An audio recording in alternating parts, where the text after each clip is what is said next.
Hello and welcome to the Library Connection. I'm Summer Newman-Ernest, and joining me today is Dr. Jon Segars. New to the community and to this school system, his official title is the Director of Career Technical Education and Alternate Pathways. It's a long title, and hopefully we're going to learn more about that. But first of all, thank you so much for joining us today. Thanks for having me. And a little background, how long have you lived here in Sylacauga? Well, officially we moved in New Year's Day. Okay. So, less than 3 months now. Very new to the community. Where are you from originally? I grew up in Lawrenceville, Georgia, which is just northeast of Atlanta, and my parents still live there in the town I grew up in. So once was a little bitty small town, now it's kind of been swallowed up by Atlanta. Really? Yeah, grown a little bit. So a little bit larger than Sylacauga, but you're used to the small town feel, I guess. I like the small town, and you know, that's the big reason we showed up here. We love the small town and the values that small towns bring, so it's great being here. I agree. And there's something to say when everybody knows you, and you know the people at the cleaners, you know everyone around. It's just a wonderful feeling. It is. It is. And no big traffic jams unless you need to go to Birmingham. Unless there's a train, and you're fine. That's exactly right. And it depends upon what side of town you live on. And so your family moved here with you. Tell me a little bit about My wife is Joy. She's a part-time personal trainer. She does some substitute teaching work here in the school system. She does a little bit of everything. And my daughter is 8, and she goes to Indian Valley.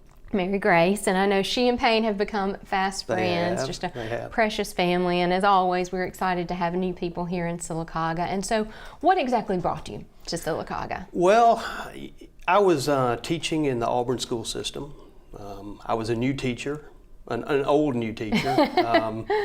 And it was just time for a change. I'd been there teaching for 5 years, and teaching's great, but it's hard work. It is. I mean, you live by that bell schedule, and you know, people that think you go to work at 7 and you come home at 3:30, it's much longer. Poorly mistaken. Much longer days than that. And it was just time for a change, and we're used to change in our world. So when Dr. Freeman gave me the call last summer, he said, "I've got an opportunity. Would you like to hear about it?" And everything just kind of fell into place. And so technically you've been in Sylacauga, I guess, since this fall. We started in September. Right. That was the deal, that I got the school year started in Auburn and helped train my replacement, and showed up here about mid-September. Well, before we get into the job, tell me a little bit about your educational background and career pathway that led you here. Yeah, this is an odd one. I'm career military, and my education started at North Georgia College in North Georgia, a small school up in the mountains of Dahlonega. I probably shouldn't have been in college to begin with. Not that early. I needed a break. I probably needed to work and do some of those things. But the college gave me an opportunity to open my eyes a little bit, and I didn't know what I wanted to do. And one day the commandant of cadets, it's a military school, came out and said, "How would you like a scholarship?" And I said, "Well, obviously you haven't looked at my grades very hard," but he said, "No, we have some ROTC scholarships, and we'll let you parachute out of airplanes." Hey, and I said, "I'll do it," because I didn't know what I wanted to do when I grew up. And I really intended on going in the military for just a couple of short years and get out, repay my scholarship, and do something else. Sure. But that turned into 27 years in the military. Oh my goodness. But I can tell you that my education really began once I became a soldier. I'm sure. And you know, the Army took me through the mill. And I really graduated North Georgia thinking, look here, I will never have to go to school again. And was I ever wrong? Yeah, the hardest school there is. And so while in the military, 27 years, I know you went through the ranks. Tell us about that. And I started out as a lieutenant. I commissioned in the Army, and I've done just about everything. My first 15 years were on the tactical side, and it seems like every time somebody started a war in the Middle East, I was there. And you know, after 5 tours there, and that starts to wear on you. So I made a transition about 15 years in. I went to a headquarters that does border security, and it's special operations and dealing with law enforcement and the Department of Justice and people like that. It really, again, opened my eyes to what the world was all about and how insecure our borders were. Scary. So it was a long fight in the tactical side, and then you move over to a different side. Right, here at home. Here at home, which is a whole different battlefield. Right. But that, is that that assignment started to wear down, I had done some teaching in that assignment in the Canadian Land Forces College. Been a visiting instructor up there, and I'm like, I kind of like this. So I told my boss, the general of the outfit I was in, I said, I want to be a professor of military science. So I wound up at Auburn University. Wow. It was good. And so had you been to Auburn before, or any experience I with had. that? I didn't grow up as an Auburn fan. We were That's Georgia, okay. we were Georgia Bulldog fans. That's fine. So, That's fine. I wound up getting this assignment to Auburn, right. and wound up loving it. I'd never been on a big college campus right. like that. It afforded me the opportunity to continue my education there, and I wound up earning my doctorate from Auburn while I was there, right. Which was great. Yes. A great move on my part, and thankful for Uncle Sam for paying for that. So it was. Well, and just, the way that you've gone, so many people would say, oh, I can just retire and not, but you've continued. And well, I didn't want to quit. Right. I didn't want to quit. So it was funny that the day I retired out of Auburn University, I was facing another assignment to the Middle East, and my daughter was 18 months old. And I said, it's time to quit. Right. So I retired one day, and I walked into Auburn High School the next as a brand new teacher. My goodness. And so when you retired from the military, what was your final rank? I was a lieutenant colonel. Which is way up there. Well, it just means you've been in a while. Hey, no, it does. It's endurance. Well, and I think for any of us civilians, we can't even comprehend the sacrifice that you make for us, and we just appreciate it so much that we can live in this country because of the many things that you and so many other active military and veterans do. And I know the neat thing is not only were you in the Army, but so was your wife. She was, and spent most of her time in combat. Wow. She served 4 years, and I think 17 months of that was in the Middle East. Right, 2 or 3 tours in the Middle East? She did 2. Right. And we were there at the same time. Did you know it? We barely knew each other. I knew who she was, right. and she did some work with some of our guys that worked supplies and things. But she was a combat engineer, so her specialty was blowing things up. Which and I when you was see her, that will blow your mind, is when you see how tiny she is. But right. You don't want to mess with Miss Joy, because neither of you. No, you don't. Well, that is just a great story, and something that I think is exciting, and probably gave you so many more skills that you now apply every day and in your current job. Every day. And I tell young people all the time, it's about making good decisions. Right. And good decisions are not one of those things that come naturally. You have to work at it. Right. And you got to be put in situations where you have to make good decisions. And sometimes you fail. Sure. But hopefully those failures don't come at a cost. Right. And unfortunately in the military sometimes they do. So you have to. A little higher stakes. A lot higher stakes, and so that's why the training is so important. Right. Dr. Jon Segars, we're going to take a quick break, and when we come back we will talk about your current job here in Sylacauga. Okay, great. This month's TV 47 Star Student of the Month from B.B. Comer Elementary School is brought to you by Curtis and Son Funeral Home. Congratulations, Hayden Danford from B.B. Comer Elementary School. This month's Star Student of the Month has been brought to you by Curtis and Son Funeral Home and TV 47. Come experience the 8th Annual Magic of Marble Festival beginning April 5th through the 16th. Tour the local quarries, see international artists breathe life into their sculptures. Enter the 5K and 1 mile fun run. Savor local flavor at the Taste of Sylacauga. Roam all over town collecting clues for the scavenger hunt. All this and more April 5th through the 16th. For more information, drop by B.B. Comer Memorial Library or the Chamber of Commerce.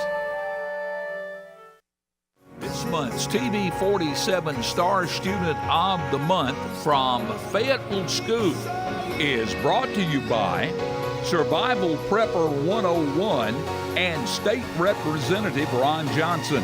Congratulations, Mackenzie Miller from Fayetteville High School. This Star Student of the Month has been brought to you by Survival Prepper 101, State Representative Ron Johnson, and TV 47. Hello and welcome back to the Library Connection. I'm Summer Newman Ernest, and joining me is Dr. Jon Segars. We've been talking about his past, military past, his family, moving all around, started in Georgia, so you're not far from home. Now being in Sylacauga, a little bit closer, but tours in the Middle East, border control, and I know y'all lived in Texas, and then Auburn University and Auburn City Schools, which is funny because that was my last jump between, I was teaching in Auburn City Schools, and then we moved back home to Sylacauga, which we don't regret one bit. We love it. And so tell me about your title, Director of Career Technical Education and Alternate Pathways. What does that entail? What is your job exactly? Big, long title, of course. But I tell you, career technical education is huge in the school system. It is. And I quoted some numbers to the school board the other day, and over 1,300 students every single week come through a career tech class of some sort, and many of them come through several. Right, which is the majority of the population. So this is over half our school system that does this. So it's important. It's important to this community. It's important to the students because this could very well be the most important set of programs in our school system because we're taking students and we're getting them ready for the outside world. Right, which I think sometimes has been left behind because we're not necessarily preparing students for what their future might entail or their career path might be. Right. And so I know if you're not in education, you might not even be familiar with the term career technical education. What is that? I explain it all the time. And I'm not so sure when I took this job that I understood exactly what it was. Right. My program at Auburn High School was part of career tech, but I didn't understand the big picture. Mm-hmm. What I see here is we've got 7 primary programs that we do. The big 4 are our business, our health sciences, our engineering, and our family and consumer sciences. And those have historically been not only well-attended courses, but very popular courses with students. Engineering is the newest. Yeah. And that, it goes into the whole, the STEM, the science, technology, engineering, and math world, which is a lot of funding for it today, a lot of interest in it, a lot of jobs out there. So we're trying to really prop that up. Of course, all that costs money. Sure. And you have to continuously balance your money against what can we really do in this community. So a real important part of this is asking the community what we need.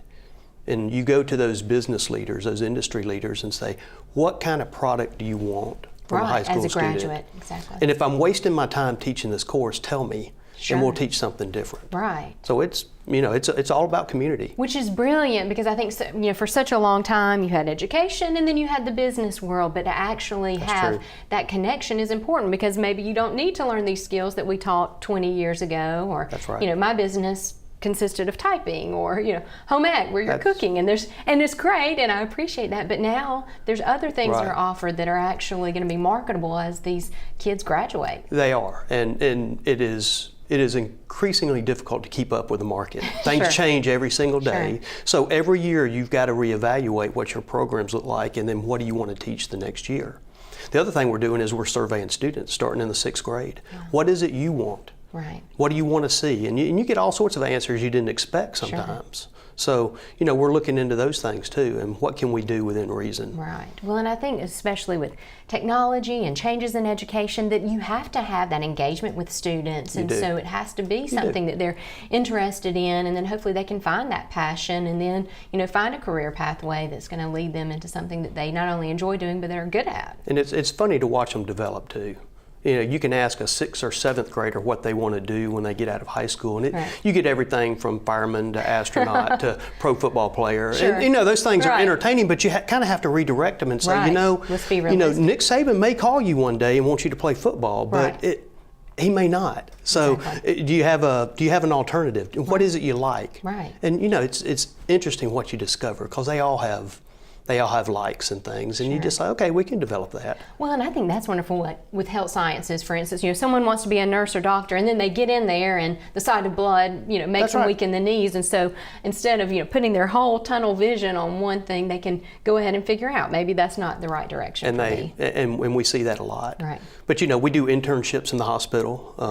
We've got over 200 students right now that leave the high school every day and go to work either as a volunteer or a paid employee and they get high school credit for it. Wow. And we manage all those students. Right. So part of my task over the next month is visiting all these business leaders and asking them how these students are doing. Right. And as you know, on the job, that's where you're going to learn the most. And then hopefully that they want to stay here in Sylacauga and be contributing citizens. And that's exactly what we want. Right. We want you to go to college. We want you to leave Sylacauga and go get some technical training. Right. But one day we want you to bring that back here. Right. So it's in our best interest to develop a good citizen, a good leader, a good student, and they can bring that back to our community and serve.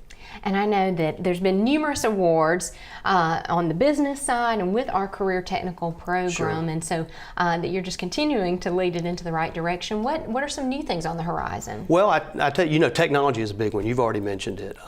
We use a program called Project Lead the Way, and it's technology based. It's got an engineering flavor to it. There's we do biomedicine now. Oh, wow. We're going to look at computer science and software engineering next year, but all that comes as a price. We've got to get the teachers trained, and I tell you, it's not cheap, but I tell you, it's the best training and education that an experienced teacher can get. We send them off to university campuses. I just had a teacher come back from Duke University in January who received 10 days of, he said, the most intensive training he's ever had in his life. And what they do is they put them through the entire course that they're going to teach in less than 2 weeks. Right. So they have it's a to crash course. do everything that a student has to do in their course in 2 weeks. So I want to talk a little bit more about that, because as a teacher, that's just fascinating to me. Let's take another break, and when we return, we will talk more with Dr. Jon Segars. At Fort Williams Pharmacy, you won't find motor oil, garden hoses, or mountain climbing gear. No, they don't have that. What they do have is a professional, friendly staff that understands your needs. Filling prescriptions is their primary business, and they take it seriously. They also have a drive-through window for your convenience and free local delivery. Most of all, Fort Williams Pharmacy knows your time is valuable, so when it's time to fill your prescriptions, you need it done fast, friendly, and accurately. Fort Williams Pharmacy, our family, caring for your family. This month's TV 47 Star Student of the Month from Sylacauga High School is brought to you by Curtis and Son Funeral Home and Fort Williams Pharmacy. Congratulations, Daniel Roberts from Sylacauga High School.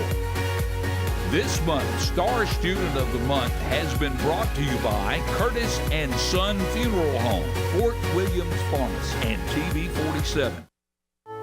Come experience the 8th Annual Magic of Marble Festival beginning April 5th through the 16th.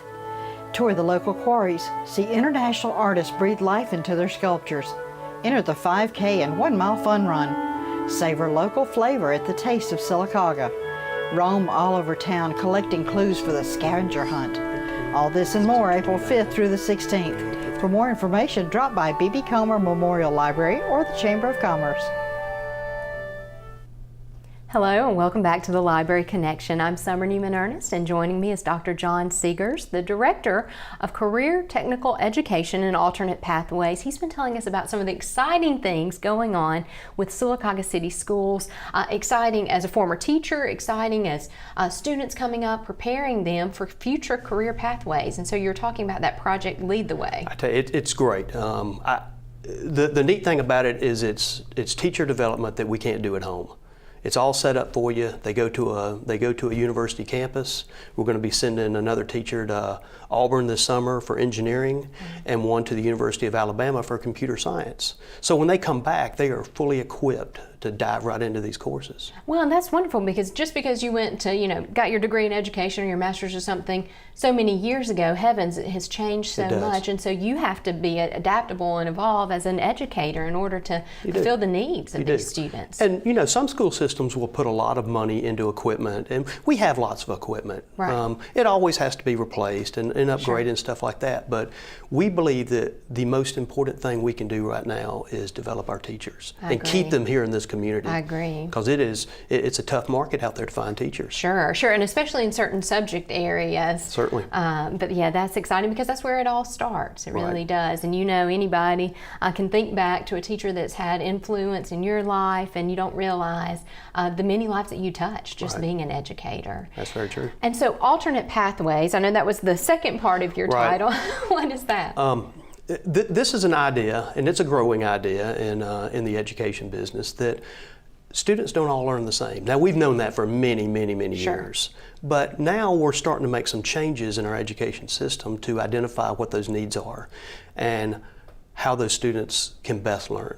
Now, some of it may be done during a virtual or through a virtual platform, where a student may go to work in the afternoon and go home at night and take a class online. Now, the pathway that we're looking at uses our own teachers rather than some teacher across the nation. But we want to pay our own teachers to teach an additional class at night on the internet.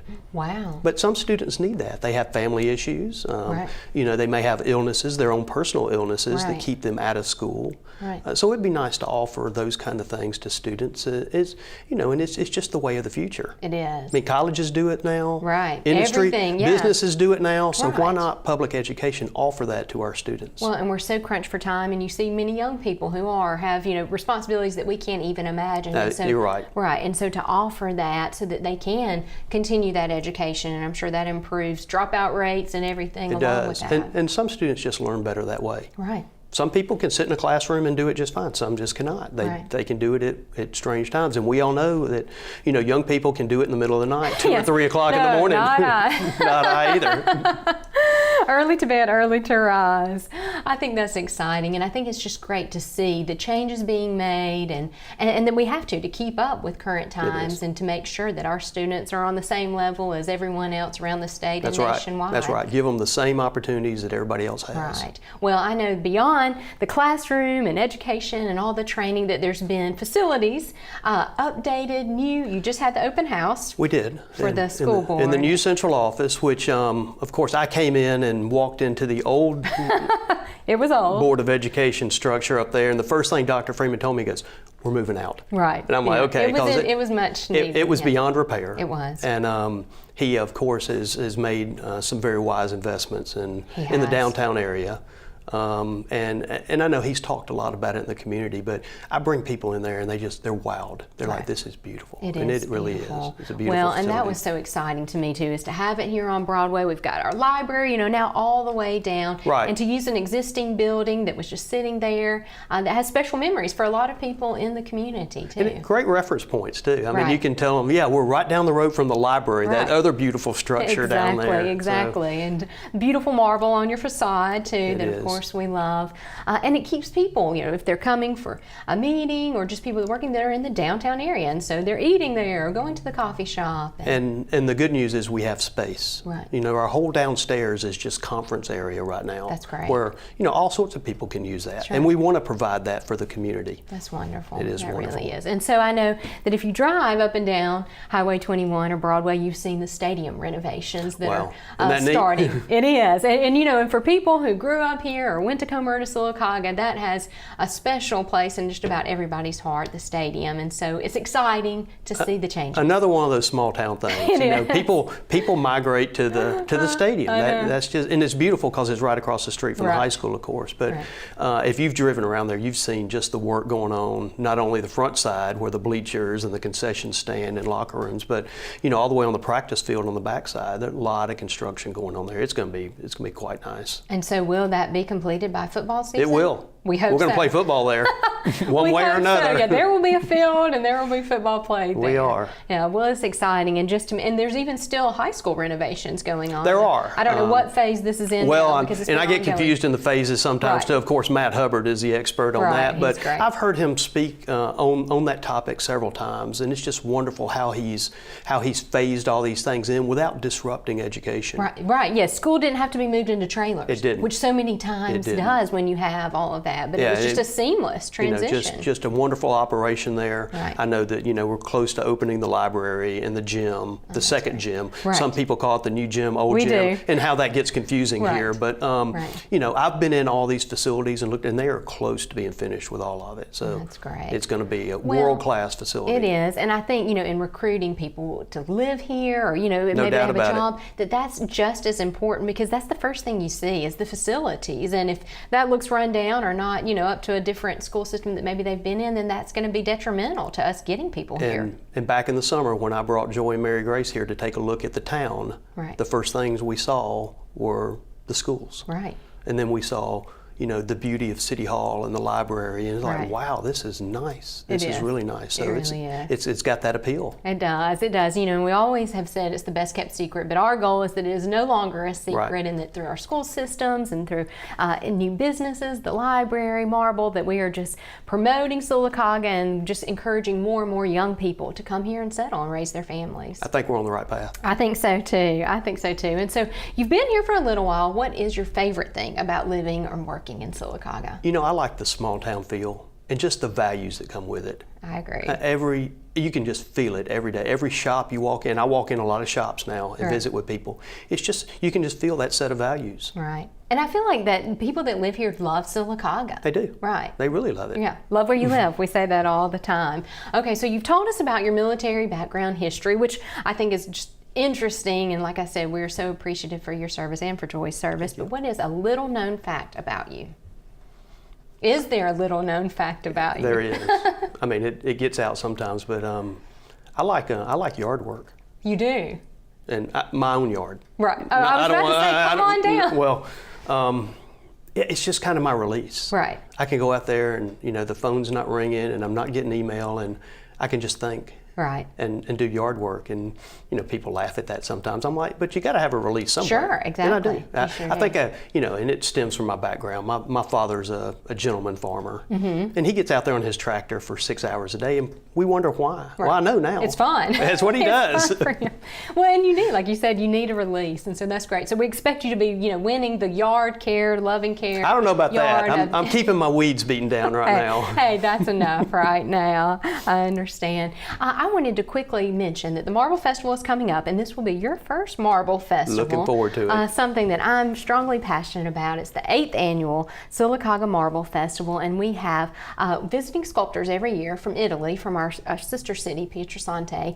And this year we have Giovanni Balderi, who has been here before, and if you've seen the beautiful sculptures in the library, he did the mask and Sophie, and so we're so excited to have him back. And that's wonderful going in there. You know, it's like visiting a museum. I know. You think you're in a library, and all of a sudden you're like, wow, there's so much more to it. Oh, it is. Our facility's there, and the ability, once again, to hold, you know, so many programs. It is. Not And only I've been to for several adults. meetings there, and it's, you know, it's a pleasure going in. It really is. And the staff, of course, under Dr. Shirley Spears makes it even better. So we have so many events coming up with it. Make sure that you come out to Bluebell Park, which is where all the sculptors, over 30 sculptors, will be set up, sculpting for 2 weeks, starting April 5th through the 16th. And of course, we'll also have some other events, the Taste of Sylacauga, which is April 7th at 6 p.m. And so that's when restaurants from throughout the city set up. You go around and get little tastings of food. So come with an empty stomach, and that's at the Rec. We're looking forward to this. Yes, and then we have, and this is something you and Joy can do, the NEMAC 5K run, or fun, 1 mile. Military, I know y'all can do that. And that's the final day, April 16th at 9 a.m. And you can just show up, or you can actually go online to register before. But so many exciting activities. April's a great month in Sylacauga, and a proud month to be a Sylacaugan, to see all of the wonderful things going on here in the school system as well as outside with our Marble Festival. Dr. Jon Segars, thank you so much for being with us today. Thanks for having me.